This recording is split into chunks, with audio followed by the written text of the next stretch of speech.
But yes, hello, welcome to our first CGRN seminar of this year. I hope you all had a lovely Christmas and festive period and are now slowly getting back to this semester. We're really looking forward to this seminar, which is on generalizations within disaster studies. And we have two really wonderful speakers. We have Anuszka from the University of Leeds and Sheena from Durham University. So we're going to listen to their presentations, and they're going to be about 15 to 20 minutes long each. They've both got some slides to share with us as well. And then we'll have a Q&A for the last sort of 20, 30 minutes. Just in case you forget questions, do feel free to post them in the chat as the speakers are giving their presentations. And then, yeah, we'll open up the floor to you. So I think now I'll pass it to you, Anuszka. But yes, thank you so much to the both of you. I'm really looking forward to this. Thank you, Tilly. Yeah, I'm just going to share my screen and hopefully it doesn't go wrong and I don't fall out the first hurdle. But thank you so much for having me. This is the first time I'm going to be presenting my PhD research since completing my Viva. So I will say it's not super fresh in my mind, but I am aiming for this talk to be a bit more reflective on the process and like a couple of the findings rather than like in depth on the methodology. Can I just check that everyone can see my screen okay? Perfect. Okay, cool. So hi everyone, I'm Anuszka Mosorska. I've just finished my PhD at the University of Leeds and I looked at disasters in Indigenous contexts. So just to give a bit of, sorry about the parrot as well, she's been really not on my shoulder all day and now she's decided that she wants to be famous. But moving on.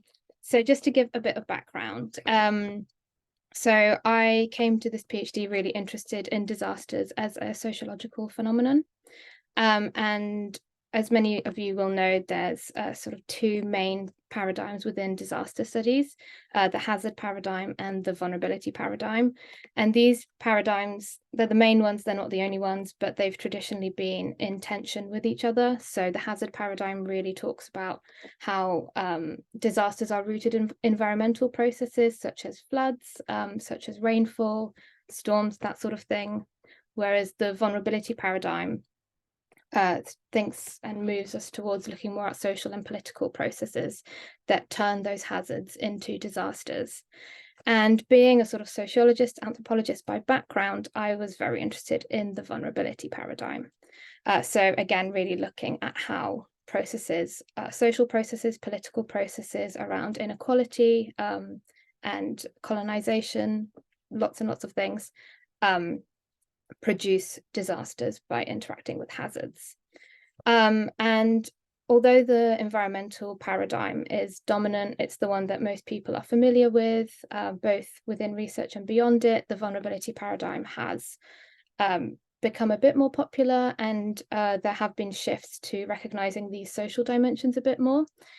So some of you might have heard of the No Natural Disasters movement, which it really aims to punch back at some of these environmental framings of disasters that can be quite depoliticizing and mask unequal social processes. So I decided to look at disasters in Indigenous context for a whole host of reasons. One of these being that I think the processes of vulnerability creation within Indigenous contexts is really, really interesting because it's really rooted in settler colonialism and colonization more broadly. However, environmental frames that focus on environmental phenomena often discount that and sort of really mask those processes. And I really wanted to bring those out and bring attention to those. And then, so I should also note here that although my work is very rooted in the vulnerability paradigm, the term vulnerable is also not always appropriate to use. It's a label that's often applied by external actors to people who don't view themselves as being vulnerable. And Indigenous groups are one such group that are often labeled this way. This is something I can discuss separately at another time if people are interested. But yeah, I still really wanted to focus on those political processes. And another thing to note around terminology is the word indigenous, and the term indigenous peoples is also very contested. There are lots of ways in the past and at present of defining indigenous peoples. It's obviously not my place to do that as a non-indigenous person. However, I went with sort of what's globally most viewed as most appropriate, which is self-identification. So any group who views themselves as indigenous for the purposes of my research, that they're indigenous. So like I said, indigenous peoples are often framed as being quite vulnerable, but actually they have really rich worldviews that have very deep conceptualizations about our relationship as people with the environment. And that means that they also have very in-depth environmental knowledge and indigenous knowledge about the environment, as well as other processes. And that gives them unique capabilities during disasters, as well as before disasters and after disasters. There's also a bit of a focus towards decentralization and localization of humanitarian aid, disaster risk reduction, and emergency management. And with that, there's been a bit more of a focus towards looking at local context and local knowledge, and that has included indigenous peoples too. And finally, another bit of snippet of information around this is that disaster risk reduction, humanitarian action, emergency management, and more broadly, international development initiatives have been viewed as being colonizing by a lot of indigenous groups and others as well. And this is because quite often there are tensions between worldviews. And also outsiders have come into communities with their own sets of values that are in tension with indigenous values and disregarded these values as not being important when they actually really are. So I think this is a whole bunch of really interesting and contentious information. And I appreciate it's a bit of a splurge of information at you as well. And the reason why it's a bit of a splurge is because my whole PhD was a bit of a splurge. So this is really the sort of like how I started, how I came into it, and the broad topics that I wanted to look at. And I decided I wanted to look at these topics in a community called Utkarvik in northern Alaska, where the population is Inupiat. I'd done some previous research work here before with a charity that worked up there, and I thought this would be an interesting place to look at these issues. So I spent 4 months in total in northern Alaska, before my PhD, trying to define what is appropriate to look at. Am I framing this research right? Are there questions that are just things that I'm completely missing, not being from the place, not being indigenous? How should I, basically just trying to make sure the research was appropriate. So really ethical and political considerations were at the forefront of how I thought about my research, and I wanted it to be very community-based and participatory. A few months into my research, COVID-19 happened and really just changed the nature of all of the work I was doing. It could no longer be community-based, and I tried to keep it participatory, but lots has been written about this, but there were more important things than my research that the community had to deal with. So long story short, and I can talk more to this, I tried to find alternative ways to go about my research, but trying to keep those ethical and political considerations there. And I eventually landed on this concept of studying up, which has been sort of seen a bit of a resurgence. And this is really turning our sort of research gaze towards powerful institutions instead of looking to communities. So really treating powerful institutions such as humanitarian organizations, news media, government as their own cultures, and investigating those rather than looking towards communities that might not actually be so powerful. And yeah, so that's how I basically reframed my research. So just a very brief bit on what I actually did. So this is fast forwarding a bit. What I've just mentioned was the very beginning of my PhD research. This is the final bit of my PhD research. So I did a narrative analysis of international humanitarian communications. So I recognize the international humanitarian community is really broad, and there's lots and lots of different actors here. I in the vein of studying up, really wanted to look at who was most powerful and most visible. So I went with this concept of international humanitarian communities that are basically predominantly global north-based organizations that have, big marketing departments that just invest a lot in their communications, but are really important in agenda setting internationally. And yes, I conducted a narrative analysis of their communications around Indigenous peoples and disasters. And that meant analysing the different settings, the storylines involved, and also the different characters. So who is framed as a villain, who's framed as a hero, that sort of thing. And also allowed, some sort of stuff to emerge from the data as well. I wasn't too prescriptive on it. And a lot of this methodology was based on the premise that language serves as a legitimizer of events and ideas, and also that how a problem is framed suggests how it should be addressed. So, for instance, if a disaster is framed as being environmental, that, it follows that environmental measures are going to be used to address that disaster. And again, going back to this idea that humanitarian organizations are their own cultures, and I was really trying to destabilize or just question how normal these cultures are, and just pull that into question because so often we do that with communities. So let's try and reframe this a bit. So like I mentioned, this is just a small part of my research. So I'm just going to talk about the sort of 5 key narratives that came out and then some reflections. So I think there were like 95 articles that came out of this. And the dominant narrative by far was one centered around humanitarians acting. So humanitarians being framed as the heroes and essentially coming in and saving Indigenous peoples who had no agency within these narratives. The enemies, there weren't really enemies, only fictionalized enemies within this narrative, but the source of the disaster was often framed to be within the environment. And quite interestingly, sometimes the disasters were framed to be what we call acts of God. So there would be discussions of, for instance, God being angry that pollution had happened within a community, or that something was being built a certain way, and then Indigenous people receive a sign and then move somewhere, and there just happens to be humanitarian aid in that place. So like it's a very carefully constructed narrative, but also talks about this like religious aspect, which I thought was really interesting, and I'll come back to talk about that a bit later. Within that dominant narrative around humanitarians acting, there were also 2 sub-narratives. So one, which was the very basic, humanitarians come in and respond to a disaster and help people. And the second being that humanitarians come into a sort of disaster situation, or even a pre-disaster or recovery situation, and help Indigenous peoples help themselves. So it was more around empowerment, but even though there was that empowerment angle, it was still very much humanitarians being necessary to do the empowerment. The second strong narrative, but weaker still than the dominant one, was one around attributing culpability.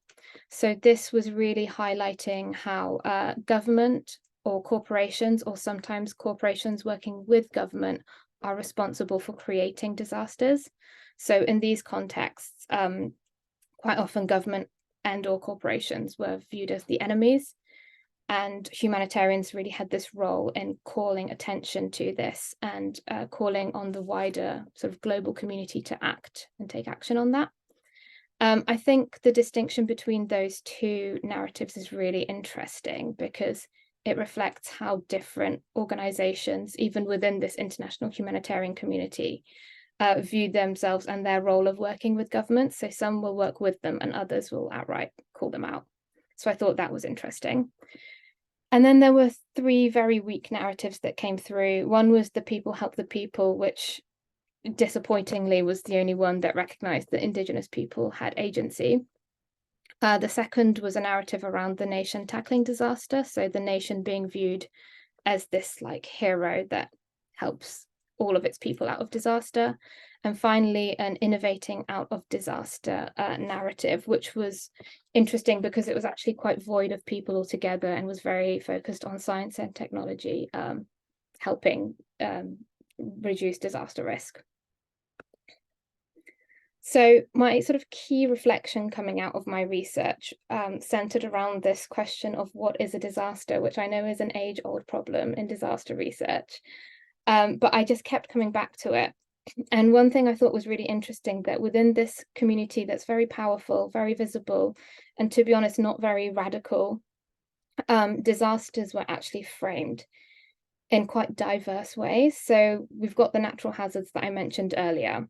However, political conditions such as statelessness, police brutality, exclusion, were all also framed as disasters. And I think that was really interesting because it really spoke to sort of how structural violence and slow violence and necropolitics and all of these really interesting political concepts are actually being sort of brought into disaster studies and taken a bit more seriously. And I think that the way that sort of powerful actors define what is a disaster and then define what that response is really important.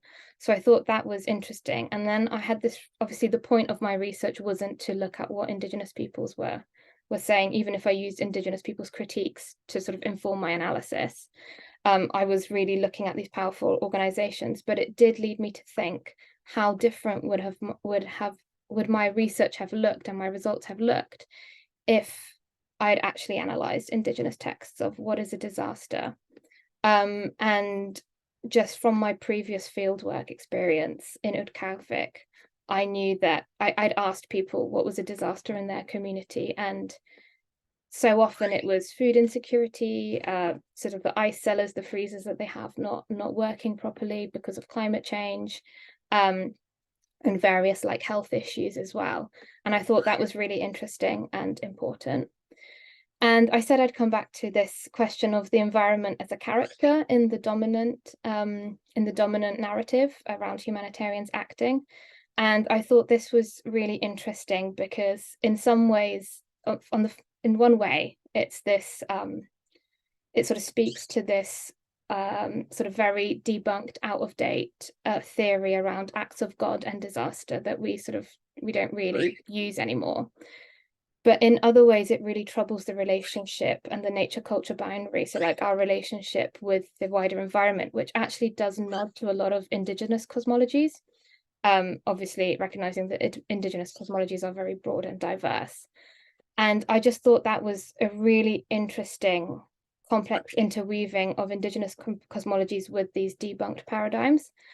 In the context of this research specifically, I think it is important to remember sort of why these communications are framing things this way, and it was to legitimize the humanitarian action, whether it was appropriate or not. So I'm not saying that like the humanitarian communications didn't come close to actually communicating the richness of Indigenous cosmologies, but I did find it quite an interesting thing to think about afterwards. And I think it does gently but slightly push back on the no natural disasters discourse as well. The no natural disasters movement has been really valuable in, calling attention to unequal social processes and political processes. But I think it does also bring in this question of, does it silence other ways of knowing and other sort of ways of conceptualizing the world? So that was my other reflection. So just two short little conclusion points. So I think through my PhD research, I think it was really important to think about being a bit more epistemologically free and open about how we conceptualize what a disaster is, because I think there's a lot of power in actually defining a disaster, and allowing people to define what a disaster is for themselves can tell us so much. And then finally, embracing different and conflicting theories around things. So for instance, what I was just saying about the environment as a character and all these plural realities, I think is a really important part of decolonization, and particularly in Indigenous contexts where, Indigenous sort of societies are so diverse, just holding all of those things in tension but together, and recognizing that there are tensions and that's not necessarily a right or a wrong, is really important. So yeah, thank you so much for listening. I hope that made sense, and very happy to take any questions. Or I think we're going straight, questions at the end, right? Yeah, questions at the end. But thank you so much for that, Anuszka. It was really, really fascinating to hear about your research, and made all the better with Chi absolutely causing it on your shoulder throughout that presentation. I will now pass to Sheena. I think I'm sharing slides, so please just do the whole Chris Whitty next slide, please. But yes, whenever you're good to go, that should... Is that sharing? Almost. Here we go. Yes. So, hi everyone. Today I'm going to be presenting a slice of my PhD research. I have at least about 15 arguments, and I'm going to be presenting one of them. Main idea. Next slide. Sorry, silly. Thanks.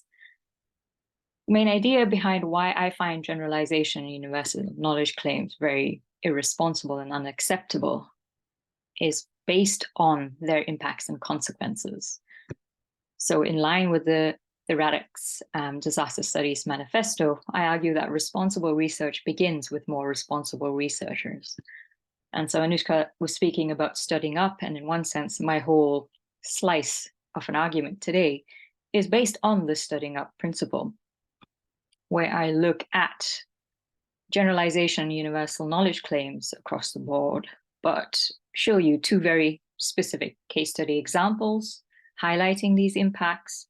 And my research specifically focused on disaster risk reduction guidance for landslide risk reduction or risk minimization in Nepal. So I will look at one current paper in particular, and then lay out my arguments formally against generalization, and then offer you a summary. Next slide, please, Tilly. So generalization, universal knowledge claims, and recommendations within disaster studies are problematic because they often lead to miscommunication and the misapplication of knowledge. Miscommunication in and of itself is problematic, but within disaster studies, when one thinks of the impacts and consequences, all of the different types of miscommunications could ultimately lead to fatalities. Next slide, please. So over the course of the last century, science has substantially increased its influence on public decision-making across policy domains. The increasing reliance on scientists and experts does present new challenges, such as the unclear responsibility of scientific advisors if policies have adverse effects. This is perhaps more consequential in the reduction of disaster risks compared to most other domains where knowledge and policy are intertwined. Next slide, please. So one of the case studies that I looked at is the 2009 L'Aquila earthquake, where miscommunication of risks to a vulnerable population, in one sense, were given by experts that generalized and offered incomplete, imprecise, and contradictory seismic hazard risk information. And this resulted in fatal consequences as people complied with this advice. So 6 scientists and a government official were sentenced to 6 years in jail on accounts of manslaughter. Their sentences were, in one sense, overturned, and the ex-government official was lessened to about 2 years. But the issue that came up here was whether or not experts should accept responsibility for the consequences of their assertions, and whether that only should be done when judged by a court of law. Next slide, please. So the experts were accused of offering an unjustifiably optimistic assessment to the local population just a week before the disaster. By then, the area had been hit by 400 tremors over 4 months, and a local researcher had also warned of the risk of major earthquake. Mr. Fioravanti, whose father died in the earthquake, had called his mother at around 11 on the night of the earthquake, and straight after the first tremor. He says, "I remember the fear in her voice. On other occasions, they would have fled. But that night, with my father, they repeated to themselves, what the Risk Commission had said, and they stayed. As a consequence of the advice, when the earthquake struck, people chose to stay indoors instead of stepping outside as they otherwise would have done, and died as their homes collapsed. Now, this is a very, very clear case of correlation between unjustifiably optimistic assessment of experts and fatalistic outcomes based on miscommunication. Next slide, please. Thanks. My own research looked at another case study example where almost universally well-recognized rules like drop, cover, and hold, touted as what to do in the case of an earthquake to stay safe and protect oneself, actually increased fatalities in the Nepal Gorkha earthquake. So I was also heavily impacted by COVID, but I did manage to reach Nepal just once in 2017. And during my fieldwork, I spoke to several organizations, especially the National Society for Earthquake Technology, who were bombarded in the aftermath of the earthquake by angry relatives and people demanding answers because they had relatives who were safe outside buildings, who ran into buildings to duck, cover, and hold and lost their lives as a result because they were following the risk guidance, the risk advice that was offered to them by organizations like NSET. However, these issues highlight further problems with, in one sense, applying knowledge verbatim, generalized knowledge verbatim from a developed context into a developing context, especially one like Nepal, where although building codes exist, they are seldom, if not rarely, used and implemented widely. There are several issues with that, of course. Again, from a developed context, there's a certain amount of cement engineering levels that are extremely sophisticated, where in the developing context, it's not necessary. And I know there are issues with the terms develop and developing. I'm just using them for a lack of better terminology. But sometimes even the materials that are prescribed in the national building codes are not available to locals in Nepal. And I have written further about that argument, but several of these issues challenge the concept of universal applicability of disaster risk reduction guidance and rules. Because if they're developed for a very particular context, taking them, literally rubber stamping them onto another, may not actually do any good, may actually do the opposite and increase fatalities. Next slide, please. So the epistemic claim that there can be universal applicability of knowledge, guidance, processes, frameworks, and rules still currently predominates within disaster studies and efforts for disaster risk reduction. As motivated for in the recent literature, I look at two people who've written about landslide risk reduction or some kind of guidance that could be offered.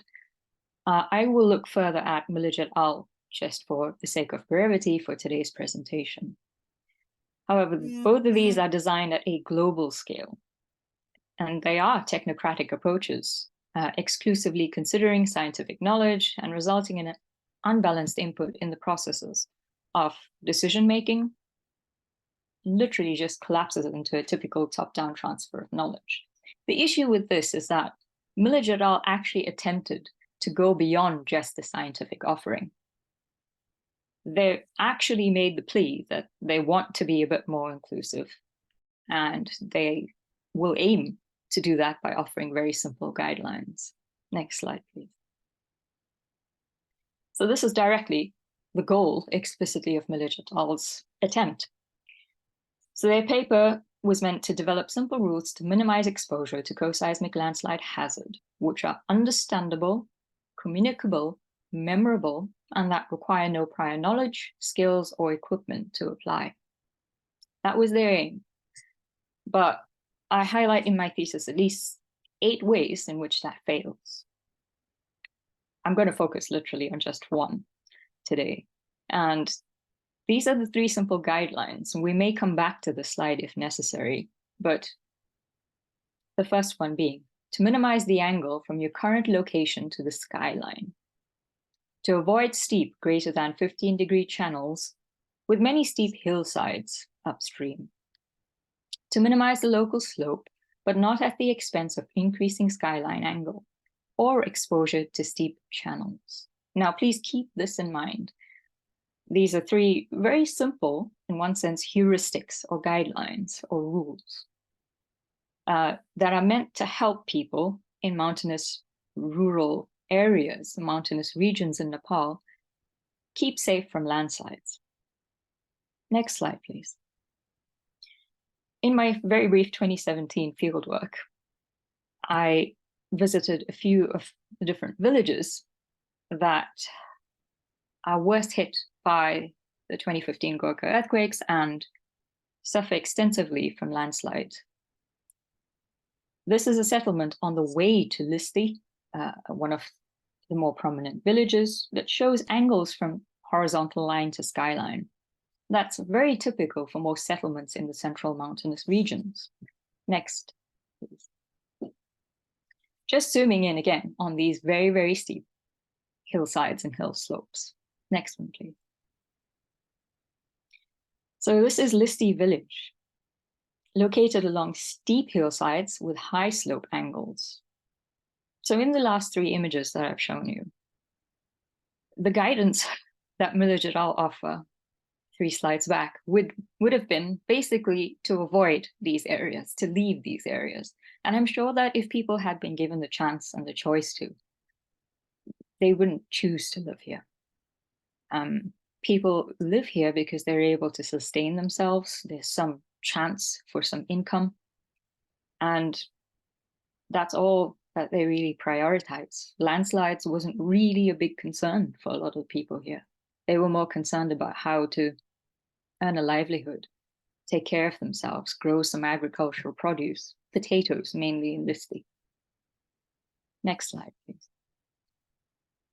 So to get to the black and white of the generalizations, these implicitly assume perspectives, except without any critical evaluation, reflexivity, or acknowledgement and understanding that people are not a homogeneous group. So we get some generalizations that are assumed, but not so explicit. Well, here's a very explicit example of a generalization.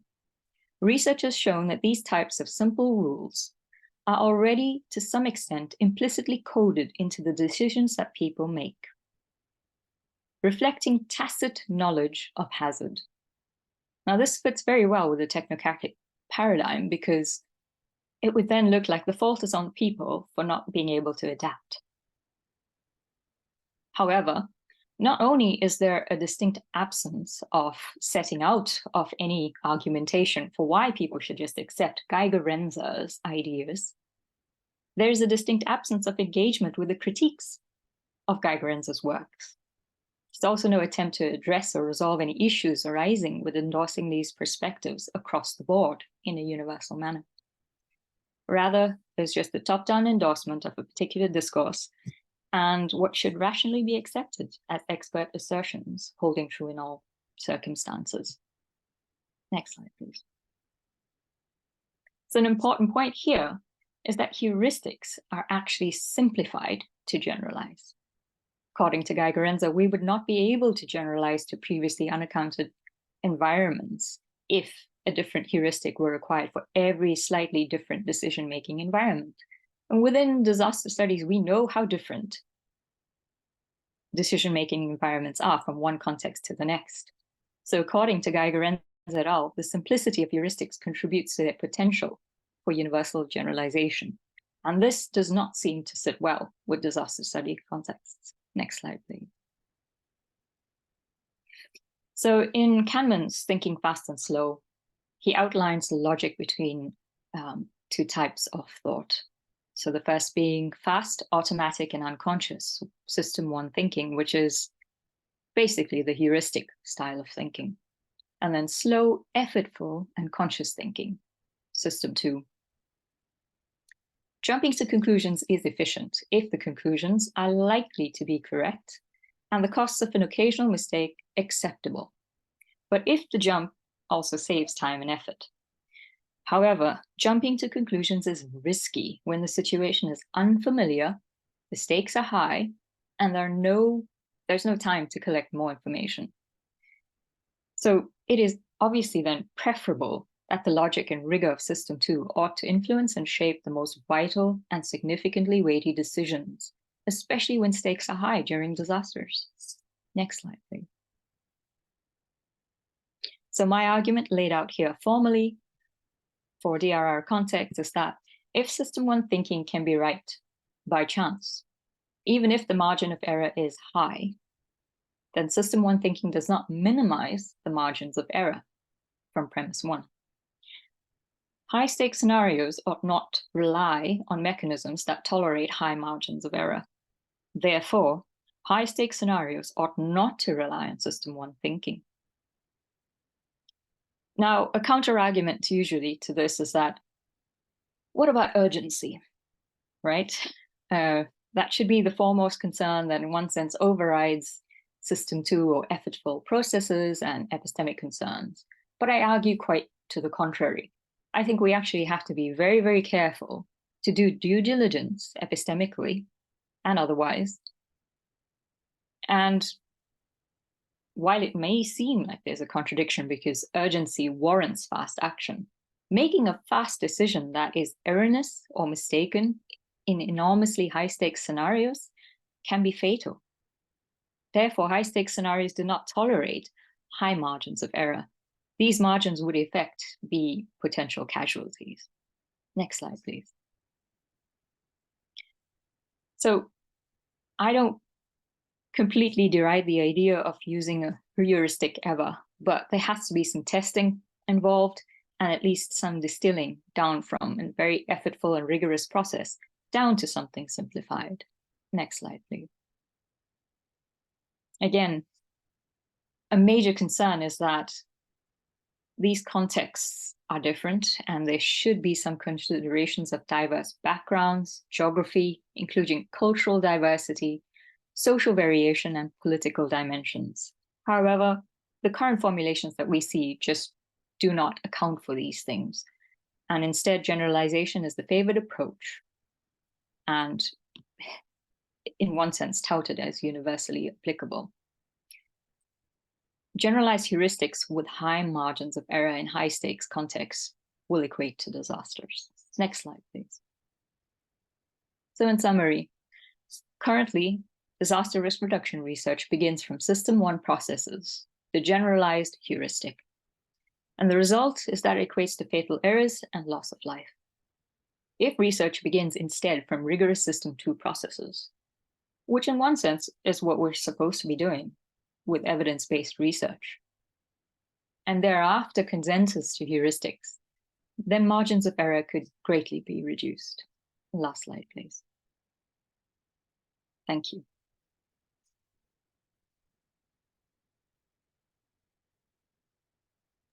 That was wonderful. Thank you so, so much. Really do appreciate it.